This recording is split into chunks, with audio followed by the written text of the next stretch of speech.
ഗോപിച്ചേട്ടന്റെ ശിഷ്യഗണങ്ങളില് ഞങ്ങൾ കേട്ടിട്ടുണ്ട് നമ്മളെ പഴയ chief secretary Lissy madam, Lissy Jacob, Mohanlal എന്ന് വേണ്ട അതിപ്രശസ്തരായിട്ടുള്ളവർ പല കലാരംഗങ്ങളില് വളരെ പ്രശസ്തരായിട്ടുള്ളവരൊക്കെ താങ്കളുടെ അടുത്ത് വന്നിട്ട് മാജിക് പഠിക്കുന്നതായിട്ട് ഇത്രയും വലിയൊരു ശിഷ്യഗണങ്ങളുണ്ട്. ഇതിൽ ഏറ്റവും മിടുക്കിയോ അല്ലെങ്കിൽ മിടുക്കനായിട്ടുള്ള ശിഷ്യൻ ആരാന്ന് പറയാൻ പറ്റുമോ? ഒരു സംശയവുമില്ല, മോഹൻലാൽ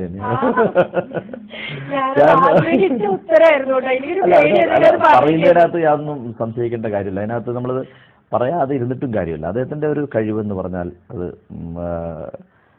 ഞങ്ങൾ മജീഷ്യൻസ് അത്ഭുതപ്പെടുന്ന കഴിവാണ്. എത്രമാത്രം ഫാസ്റ്റായിട്ടാണ് അദ്ദേഹം കാര്യങ്ങൾ പഠിച്ചെടുക്കുന്നത് എന്നുള്ളതും എത്രമാത്രം ഷാർപ്പായിട്ടാണ് അദ്ദേഹത്തിന്റെ ഈ മിസ് ഡയറക്ഷന്റെ പവറൊക്കെ ഉണ്ടല്ലോ.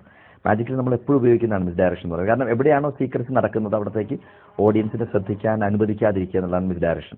ഇതൊക്കെ ചെയ്യാൻ വേണ്ടിയിട്ട് അദ്ദേഹം എങ്ങനെ അത് ഇത്ര ഒരു നമുക്ക് പഠിപ്പിച്ചു കൊടുത്തു കഴിഞ്ഞാൽ തോന്നുന്നത് കഴിഞ്ഞ ജന്മത്തിൽ അദ്ദേഹം ഒരു വലിയ ജാലവിദ്യക്കാരനായിരുന്നു എന്ന് നമുക്ക് തോന്നിപ്പോകും. അത്രമാത്രം ഐഡിയ. ആ ജാലവിദ്യയാണല്ലോ അദ്ദേഹത്തിന്റെ അഭിനയത്തിലും കാണുന്നത്. കംപ്ലീറ്റ് മിസ് ഡയറക്ഷൻ, നമ്മളെ കംപ്ലീറ്റ് വേറെ ലോകത്തേക്ക് എത്തിക്കാമല്ലോ. അപ്പൊ ആ ഒരു കഴിവായിരിക്കാം ഇതിനകത്തേക്കും വന്നിരിക്കുന്നത്. ഇനി കവിത